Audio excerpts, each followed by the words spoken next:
There we go. Great. Yeah. So I'm Alida Hernandez, Nuestro Magazine, and I'm here with Barry J, correct? Correct. And you are a writer, producer, or just a writer and songwriter. I saw too, you're a songwriter. So go ahead. So I looked at some of the movies. I saw The Way Out, and I saw some of The First Fallen. I haven't seen the other ones yet.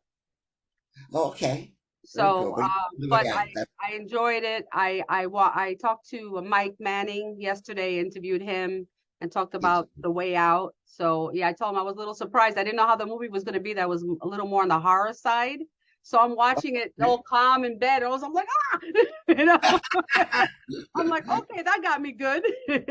Oh, good. That's supposed to. And we wait a while to bring it in. Yeah. So when it shows up, it's sort of like, ooh. Yeah, exactly. No, it was done well. I like the way you wrote it because it really gave you a suspense. You had no idea exactly why this person and what's going on, you know, and then when you finally get to that ta-da moment, you're like, oh, now I get it. Uh-huh. That's one of my favorite things about it. It's like you don't see that coming. Yeah. So what got you into writing? Well, it just was an organic thing. As a kid, I was a horror movie fanatic, the black and white Universal films, silent films. I mean, it was just my passion. And then one day I got a Super 8 camera and started making my own. I mean, they were horrible, but I was a kid. You had these smartphones back then, right? No smartphones at all. I know. Long before we didn't have a VCR yet. We had a beeper, right? But we had beepers. Yes. I think the beeper was all we really had. Mm-hmm. I grew up in the age of when you left the house, your mother would say, call when you get to so and so's. Right. Exactly. Be home before I'll try to find a public phone in New York because I grew up in New York. So at least in New York City, we had a phone pretty much in every corner. So right. Just had to get dimes. Yeah, exactly. Let me know where you are. I'm getting on the subway right now on 14th Street. I'll be there soon, right? And we functioned just fine. We were just fine. Totally. Totally. You were home when the lights went out. You just went out and just saw people and you talked to them. Exactly. I read something recently that was very true and clever. It said, technology has made us closer to the people far from us, but it has made us further away from the people close to us. Isn't that the truth? Yep. Mm-hmm. When you see people sitting at the dinner table and they're all on their phones and I have this thing. When they come to family dinner, I go, the phones are at the door. That's it.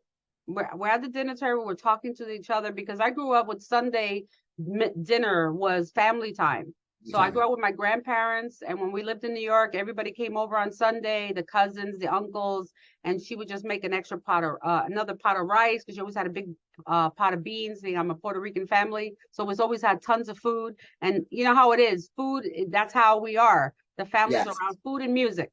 Yes. So more food. More food than music. Well, my parents were both pianists, so I always had music around.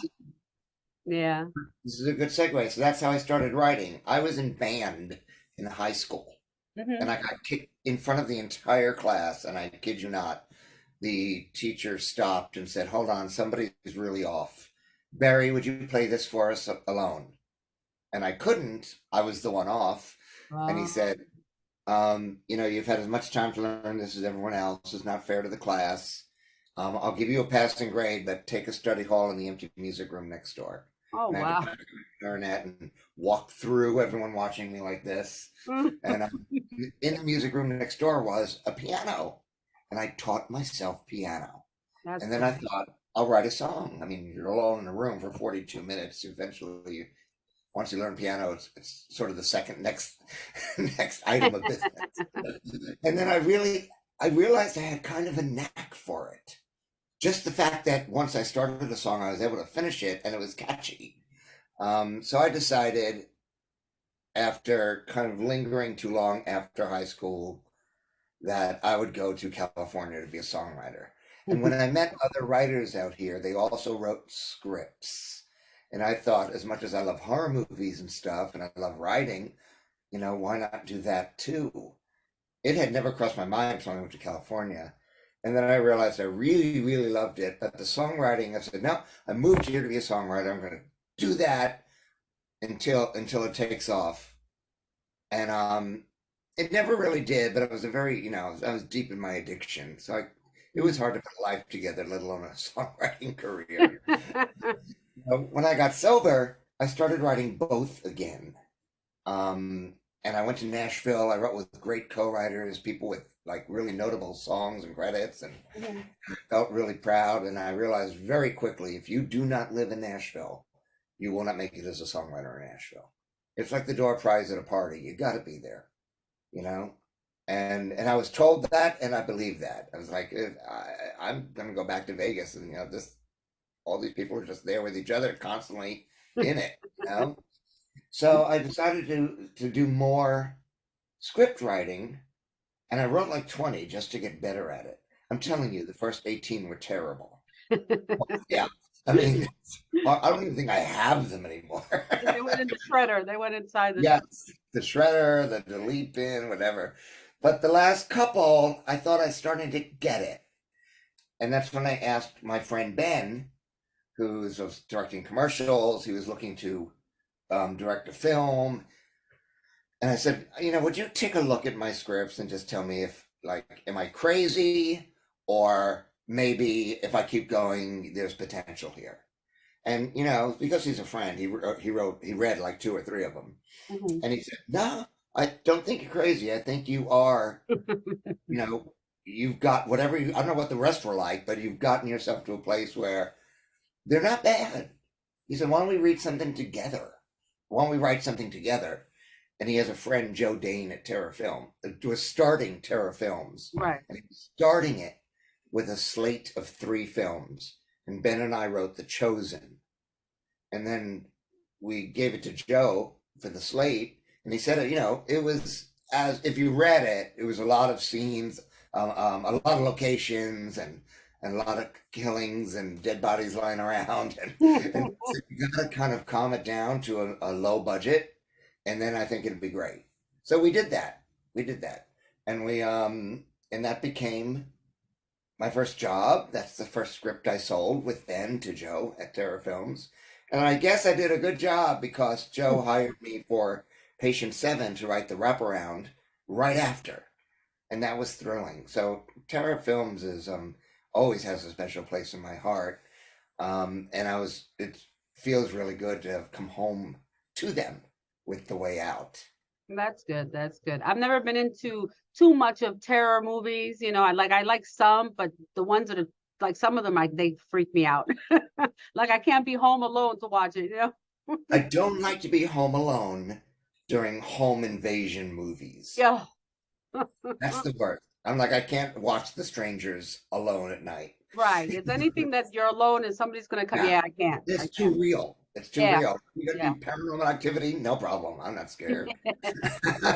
That's fine. But the home invasion stuff is too real. So from these films here, did you write all of them that I got listing of? Or like I got Lonesome? Lonesome? I don't even know what Lonesome is. Let's see. I don't know either. I used to know what Lonesome was, but then now I have a husband. I have The First Fallen, which was the one that was in Brazil, right? No, those are not my movies. Which is your movie? Ashes, Killer Therapy, and The Way Out. Okay, The Way Out. Okay, so The Way Out is the one we were talking about then. That's the one that I saw. Yes. I wrote and directed The Way Out. Right, and Mike Manning also, he produced the part of that, and he acted in it too. So he was Shane, and he was amazing, Shane. But he was also a really good executive producer. He was not by name only at all. Right. He was, everyone helped. I want to make that clear. Everyone helped. But if I had to say, he was the one who pretty much kept pushing me, make the script better, be a better director. You got this. getting me coverage notes, 19 pages, going through them with me, seeing changes I like. I mean, he was just really hands on, and you know, it's great because I knew he believed in me because he did the movie. Right. Right. Now he did a good job, and I mean the scenes were really good. Everything was believable. Sometimes you watch movies and they put stuff in there, you go, that wouldn't happen, that kind of thing. Sometimes I'm the worst because me and my husband will look at movies and go, oh look, they messed up there. They cut the scene. They did, like we analyze the movies for some reason. My husband does that while we're watching the movie. He's like, "Oh, come on, who talks like that? Oh, come on, that wouldn't happen. You just Exactly. like this." We do it all the time. We're like, just enjoy the movie. No. That's not true. I mean, no, I mean it's not real, and you are right. But can I just watch the movie? So how did you feel when you wrote this, The Way Out? What brought you to write that kind of movie? My life. I do 10 for each of my films. Ashes was based on something that happened in my family. Killer Therapy, I started addressing the child abuse. But I felt like with Killer Therapy and Ashes, I was sort of dancing around. They were also my film school. Not that they're really bad or anything like that, but when I look back at them, I was clearly very new and I had done nothing before Ashes. So that was my first. That was totally film school. I feel like The Way Out is where I've leveled up from those two. But I feel like there was a story in me that I wanted to tell. I knew one day I would tell. I also knew I had to be ready to tell it because this was my deep, dark secret. This was the one I was walking around with and didn't know how to. Some people knew, therapists, Right. very Right. close Right. friends. Right. Right. My family, not my nieces, because I didn't want to spoil their memory with their granddad, because he was very different when he became a granddad. I didn't get that, but they got that. So, I just felt ready. I just felt like, and then of course I had an idea once I got ready, I was like, how will I do it? And I figured there'd be one character based on me. And Shane, even though he is fictional, of course, he was sort of based on somebody I wish was my friend in high school or just hung out with me because he was the guy who I thought you wouldn't do this if he were here. You'd be sorry, you know? And when you're a kid, you think, God, I wish my bully would just fucking die. Yeah, exactly. Exactly. Because I was just a bullied kid. Yeah. I didn't want anyone dead, really. I just wanted a means to an end. Right. Like, No more I didn't bullying. have to Like, get rid why of are they someone. doing it and all Yeah. these things and So he's sort of based on that person who takes you under his wing and pushes you, like, to stand up for yourself and fight back, and so that's where he came from, and he's the escapism. He's the part of the movie where we can just sort of dive into the Fight Club aspect of it, And yeah. Alex is sort of a semi-autobiographical version of me. A lot of things that happen to Alex happened to me, you know. Although I'd never had a pizza delivery job. I had a lot of pizza receiving jobs. But the Jeep he drove, I mean, right down to that, and of course the abuse, the struggles with sobriety, being completely shut down, intimacy issues, having a bestie who's a girl, who's the voice of reason in his life, who he doesn't listen to,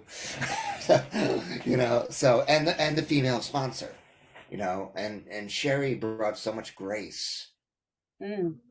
So much wisdom and strength, and that my sponsor's like that. She's a 78-year-old woman, and to be honest, I was looking for someone much older in the casting originally. Right. I was like, we should get somebody like 70s, Right. classic old actress. But then when I heard Sherri read it and she loved it, I just stopped. No more looking. Yeah, it was very good. Everybody in their roles were very good. They were. It wasn't, I mean, they were all very good. I mean, the quality of the film was good. The actors, I think everything was right on. I was very blessed. The actors were a blessing. They were a gift. Even though I had directed 2 films, I don't care what anyone says, you're still new on your third film. But I had surrounded myself with a new level of experience and talent. And being surrounded by Sherri and Mike and Nick and, and all the others, Ashleigh and Jonny, Yeah. I love that because that makes me work harder to level up. I love being around people who have more experience than me, so I have to work harder. And it was a wonderful experience. Everyone was so kind and so nice too, and that really makes a difference. It was a fun place. Of And they course. were also supportive because we shot in the house that is a replica of the house I grew up in, Oh, wow. where the trauma happened. I mean, I was literally sitting in my bedroom watching the monitor for the trauma in the master bedroom, Wow. you know? So that must have been hard for you. That must have been emotional. Yes. I thought it was actually, and I had recovered from it. If I didn't recover from it, I could never have gone even that far. Right. But no matter how recovered a person is, when I walked into that house, you just feel it. It's that overwhelming feeling of like you're 15 again or something like that, and you're back into that situation. They just rush right through you all over again. Yeah, they try to convince you that you're bad and you don't worth it, all that stuff that comes up here, right? And you're like, go away, and we don't need that. Memories that were just sort of memories that were kind of fading, all of a sudden where like I'm standing in the hallway that I hated walking down because I had to go past my dad's bedroom, and I was like, wow, I'm standing in my memory, and that's bizarre. I wish I had some happy times. I don't want to, lines that I didn't. There was a handful of, even when I made him that chip off the old block, and I must have been like 7 years old, he was never cruel to me when I was very little. He was never cruel. I don't know exactly when it started, but to my memory, once I was 12 and 13 and whatnot, it started getting really, really, really And real. he was an alcoholic as well? He was a rageaholic. Oh, he's a rageaholic. Yeah. So we had holes in our walls. Mm. He used to throw things at the TV. He would slam doors, slam me. Wow. The only time my mother ever got involved was one time. So he got, but because of my mother pushing him after graduating high school, and I had taught myself piano, we didn't have a piano. So when my mother heard me at the neighbor's play, she was like, Bob, you got to get him a piano. So he did. He actually got me a piano, and then he beat the crap out of me for playing it. It's terrible the things we have to endure as children, and people don't talk about it and how to recover. I mean, you did a movie about it, but that's another second phase of it. That I have a podcast that I do also on wellness, and that I'm just talking to a woman today from the recovery house that's down the street, and I'm going to have her on my podcast because I want to talk to people who are going through it right now, like going recovery, and then to somebody who's an expert that's helped other people. Oh, that's fantastic. So many facets around that. I mean, I'm a recovering too as well. Oh, you are? So yeah. And so it's taken me all my life to understand things, even till now. I'll be 58 next month, and I'm like still learning about stuff, and I'm 59 and still learning. I got this little bug that's I don't know what's going on. Even in recovery, I still have days where I need every ounce of my tools given to me in recovery to make it through socially awkward, fear of something not working out, I still get that alcoholic. Everyone has fears. I don't know how to explain it to normies, but it's like putting that fear under this big magnifying glass. Exactly. So how do I deal with the situation that you have an imprint from the past? So it's recovering from the past patterns, right? And I always think about your mindset. You got to change your mind and how you think.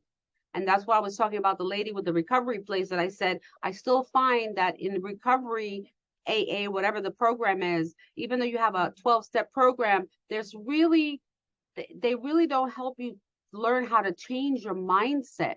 You can change the way you do things in life, but you have to be able to the way you think about things. So absolutely. So it takes a process. I mean, I'm learning still now on certain things, and now I'm realizing it. Like sometimes, I don't know if you get this, but you'll go somewhere, you're gonna do something, and you get this almost like a panic attack because you're feeling that fear's coming, and you're like, how am I gonna do something? And it starts building up. And then the other day, I started feeling, and I go, why am I upset? Why am I afraid? No, calm it down. There's nothing to be afraid of. I can do this. You've done it before. Don't listen to the old stuff. And then I calmed myself down. I was fine. But it took, a slight little thing just to kind of nudge you again. Or we get triggered. And then those old fears.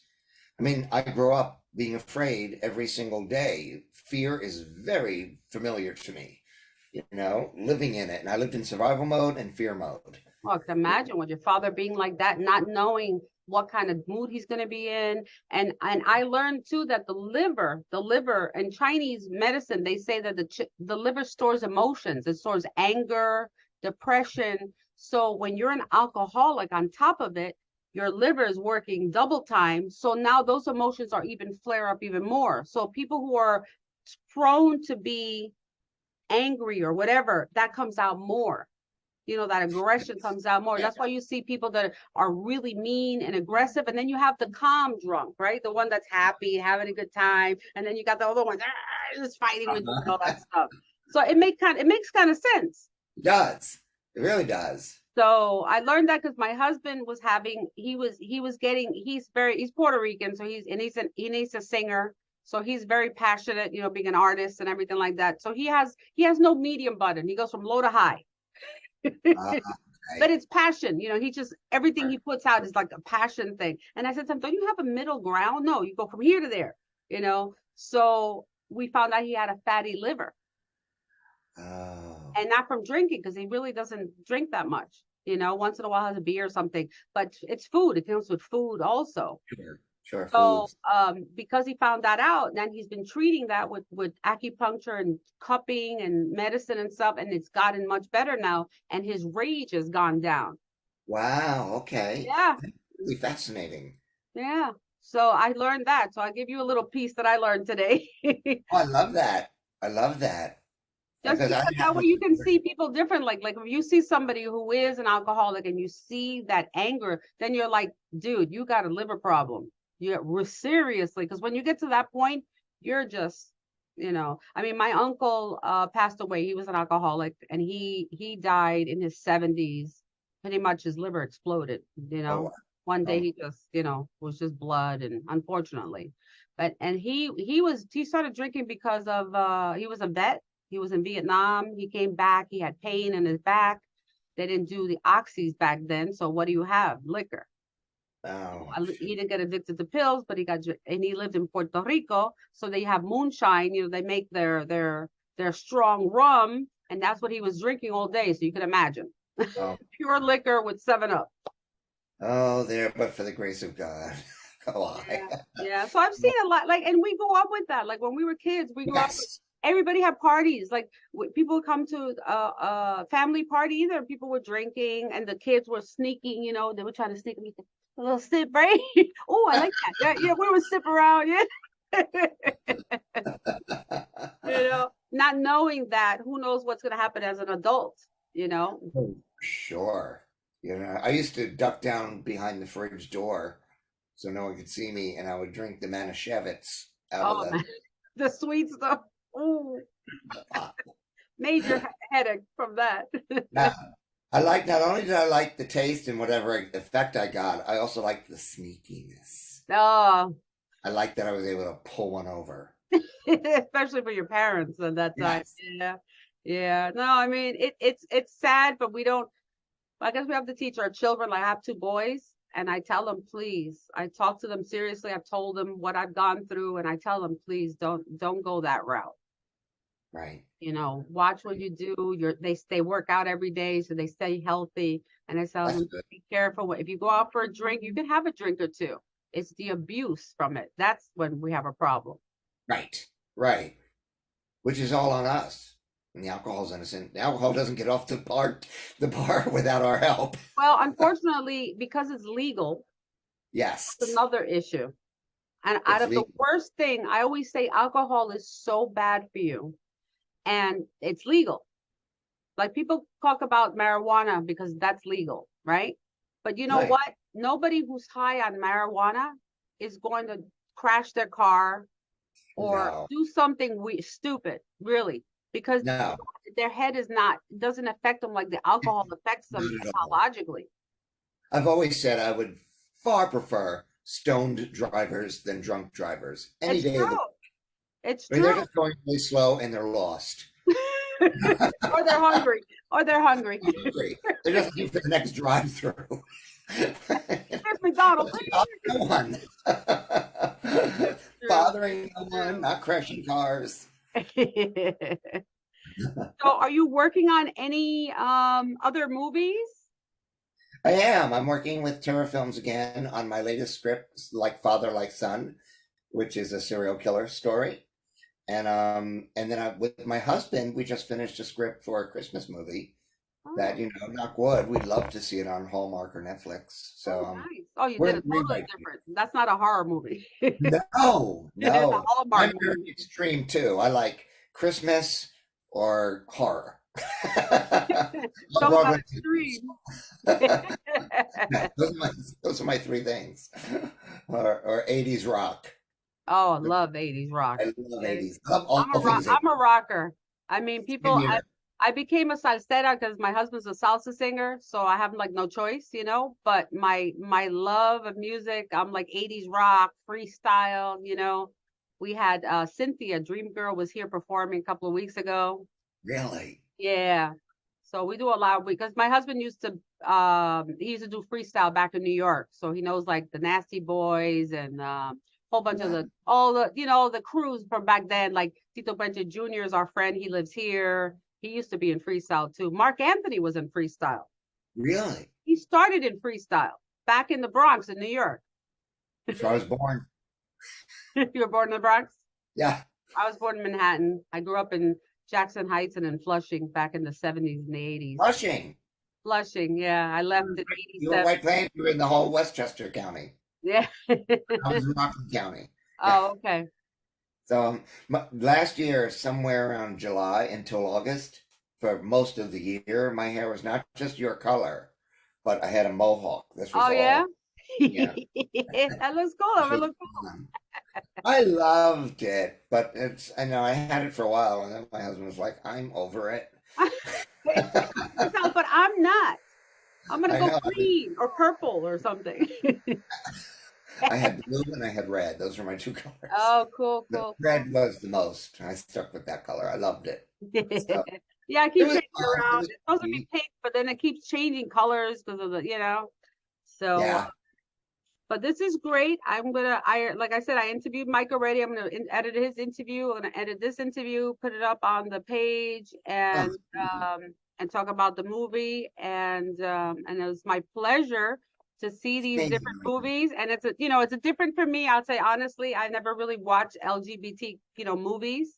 So it was a new experience for me, which is great because I think everybody needs to experience life and see different people's lives. And, yeah, we're all the same, really, We are all the same. We got the same blood. We got red blood. That's it. We're all the same. So, fear, they try to put fear everywhere. It's like, oh, you're Spanish, you're Black, you're white, you're this, you're that. Would you stop labeling me? I'm human. Human. We're just human. And the more division you make, the more it keeps spreading. It's like a disease. Yeah, it's so true. And the LGBT community, we cannot push them away. We have to embrace the community and stop being so judgmental, because nobody has the right to judge anybody. I don't know. Now you told me what you've gone through. Look at the things, and you just barely touched the surface. You went through some suffering as a child, and you had to go through different things, and you had to adapt as an adult. Nobody knows that. That's why I tell people when they see me, you don't know me. Right. You don't have gone through what I've gone through, No idea what it took someone to get out of the house, Exactly. So these movies like these are good to see. and hopefully people understand that people do suffer out there, and maybe a little understanding of humanity, of just suffering and different things we have to go through. I think that's more important. I think people to know. Yeah. We all want to be happy. We all want to figure out how to undo the damage that's been done. Exactly, exactly. I mean, I lived back in New York. I remember back in the 80s, and I used to go to the village all the time. I hung out in the village all the time. And when we were young, nobody talked about things. So I used to see, gay men, like my grandmother's brother and sister were both gay. And nobody talked about it. Like, we knew they were different, but nobody would say anything. So as an adult, I don't know. This is my uncle, it's my aunt. I don't know. Then later on, okay, that's why they're different. Sure. Because nobody wanted to talk about it. So when I would go to the village, I would see people there too, and I would be like, why are they different? What? Like, nobody explained it to you. No. And when you are like a young gay guy, and we're about the same age, I'm 59, right? Almost 60. I was in Muncie, New York, in Rockland County. There was no one. Nobody. You had to hide. God forbid you had a little flare, they're like, oh, what's going on? And being in the Latin community, being Puerto Rican, was even more so, because the macho, the machismo kind of thing, that, you can't be gay. How can you be like that? And meanwhile, if you go to Puerto Rico now, the population, the youth now, there are more gay men in Puerto Rico. I had a girlfriend from Puerto Rico told me, she goes, there's no men here. They're all gay. She goes, I have to go to another island. She goes, that's hilarious. I know, exactly. So, but it's part of life. I have family members, and I told my nephew, I said, I love you. I don't care who you are, or what you do, Beautiful. And that's the way it is, Honestly, if we all just loved each other, we wouldn't have any problems. Exactly. Stop labeling people. And that's what I stop labeling people and looking for reasons to hate. Because I think that's the problem. People look for reasons to hate. Mm-hmm. And if you do anything different than the way they want to do things, it's wrong. And it's like, no, we can all be happy. As long as they're not harming anyone else, just be happy. Exactly. We have a big Pride going on. I think this week we have some things going on here for Pride Week in Fort Lauderdale. Tomorrow I'm going to see Susan from Company B. Company B Freestyle. You don't know? If you look up later, Company B, they're like Miami Freestyle, and they're going to be performing at an event tomorrow night here in Fort Lauderdale, because we have Wilton Manors, which is pretty much the gay community. Like a whole town. Yeah, it's really nice. They have redone the whole town. It's absolutely gorgeous. If I want a designer, I'm going to get a gay designer, because they're the best. They're just the best. And no, I'm telling you, I went to a restaurant in Wilton Manors, and I had the best service I've ever had in my life. That's great. I was like, this is amazing. Like, why can't I have service in other places like this? Yeah. Kindness makes a difference. Yes. Yes. People love knowing that they're heard, they're seen, they matter. Exactly. That's all about. We want to be loved, right? All we want to do is be loved and not be invisible. I'm a human being. You see me, I'm here. And that's what you're trying to do. So I appreciate all your work that you're doing, and keep up the great work. I look forward to seeing the next films, and hopefully we'll interview again another time. Oh, I see little doggies. I see a little doggy. Oh, yeah. We got 4 of them in here. That's bingo. I got 3. You got 3? I have a Lasto Apso, a Maltese, and a mini pincher. Oh, nice. We got the mini pincher for my husband's aunt. She's only 9 months old, and we call her Bella Candela because she's got Bella, she's beautiful, and Candela because she's fire. I like. So she runs around because they're mixed. The mini pinchers are mixed with Dachshund, Italian Greyhound, and a German Pinscher. The 3 breeds. That's a lot. That's cool. So she's like a little whippet. She runs around. So cute. Ginger's a Chihuahua pit bull, but Chihuahua side. Pit bull? Yeah, they call it like a chip it. Wow. How the heck? Max. What's her size now? The Chihuahua pit Oh, bull. she's small. Oh, Ginger. she is? Ginger. One second. Let me see. There you Oh, are. okay, I see her. Aw, There aw, look at her. You're so you cute. go. And that's Shadow. And behind Ginger is Max. Max is 15. He's the OG. Bingo and Shadow are brothers, and we adopted them like a couple of months ago. Oh, that's great. That's great. And Ginger's the princess. She's surrounded by all these boys. Me, my husband, and 3 boys. Do you have social media that I can put out? Sure. The Way Out itself has social media on Twitter Right. at The Way Out Film, and on Instagram is The Way Out dot film. Okay. And then I am on Instagram as at Barry Scares. Barry Scares. Yes. Ah, I'll remember that. I watched one of those movies, Barry scares me. Like Barry scares everybody. Oh, well, that's great. Thank you so much for giving me your time today and talking about the movie and about you. I love it. It was great I love meeting talking you. with you. And we'll talk again soon. I look forward. All right, great. Take Bye. care. Bye bye.